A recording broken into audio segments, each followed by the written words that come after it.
Assalamualaikum warahmatullahi wabarakatuh. Saya Selvia dengan NIM 8583454008.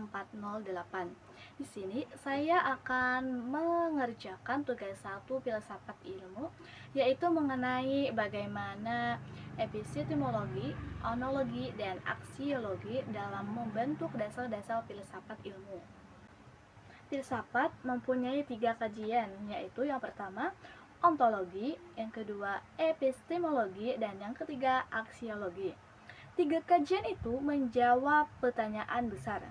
Apa yang dikaji ilmu, bagaimana kita mengetahuinya, dan untuk apa ilmu itu digunakan.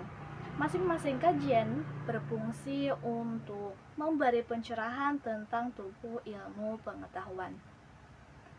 Mari kita lanjut ke pembahasan yang pertama, ontologi ilmu. Ontologi merupakan studi filsafat tentang sifat yang dikatakan ada menjadi ada, keberadaan sesuatu atau kenyataan. Dikatakan ontologi ilmu berarti kita akan mempelajari apakah ilmu itu ada dan bagaimana bentuknya, bagaimana ilmu itu menjadi ilmu, dan apakah keberadaan ilmu itu benar-benar nyata. Jadi, ontologi adalah ilmu yang khusus mencermati atau mempertanyakan apa yang ada di balik segala sesuatu yang dianggap ada atau mungkin ada. Misalnya pada kata mahasiswa. Apakah mahasiswa itu benar-benar ada? Nah, jawaban dari pertanyaan-pertanyaan itu nanti menjadi pernyataan-pernyataan ontologi. Misalnya, mahasiswa itu adalah orang yang sementara menambah pendidikan tinggi, atau mahasiswa adalah atribut bagi orang yang tingkat pendidikan lebih tinggi dari dasar dan menengah. Nah, jadi ontologi berperan dalam menuntut kita untuk berpikir lebih serius dan mendalam, dan juga dengan tujuan agar kita menemukan hal-hal yang baru yang mungkin ada. Lalu yang kedua, epistemologi ilmu. Jadi, epistemologi adalah ilmu yang khusus mempelajari tentang pengetahuan atau ilmu itu sendiri, khususnya yang berkaitan dengan metode validitasnya dan ruang lingkupnya. Kita percaya sebagai sebuah kebenaran, bagaimana kita meyakininya dan pembenarannya.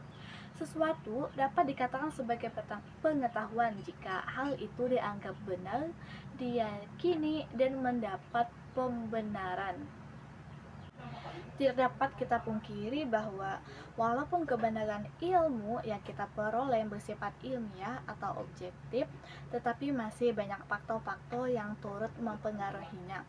Oleh karena itu, kita harus maksimal mungkin menjauhkan dari unsur subjektivitas atau kebenaran diri atau hal-hal lain di luar dari diri kita yang tidak masuk dalam apa yang kita cermati atau teliti. Jika kita meyakinkan orang lain tentang suatu kebenaran yang berasal dari ilmu, maka mau atau tidak suka ataupun tidak, kebenaran itulah yang layak kita terima sebagai kebenaran yang umum dan dapat diterima oleh semua orang.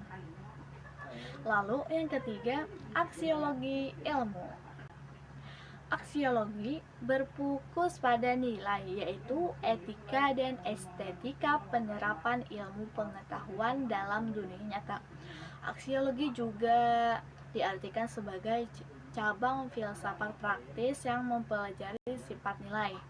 Etika mengacu pada prinsip-prinsip moral yang mengatur perilaku seseorang benar ataupun salah, baik ataupun buruk. Sedangkan estetika mengacu pada rasa keindahan yang juga bisa dikaitkan dengan seni. Namun demikian, para ahli aksiologi, jadi jika kita menemukan kebenaran ilmu, maka aksiologi akan berperan dalam menunjukkan nilai dari kebenaran ilmiah yang kita temukan. Kita dapat melihat dan memahami bagaimana pengetahuan dan ilmu yang manusia miliki sejak zaman Yunani kuno hingga saat ini dapat berkembang dengan pesat. Kita tahu bahwa ilmu yang kita miliki tersusun dan membentuk suatu tubuh pengetahuan. Karena pegang landasan keilmuan seperti ontologi, epistemologi, dan aksiologi. Mungkin itu saja dari saya. Mohon maaf jika ada salah kata. Sekian, terima kasih. Wassalamualaikum warahmatullahi wabarakatuh.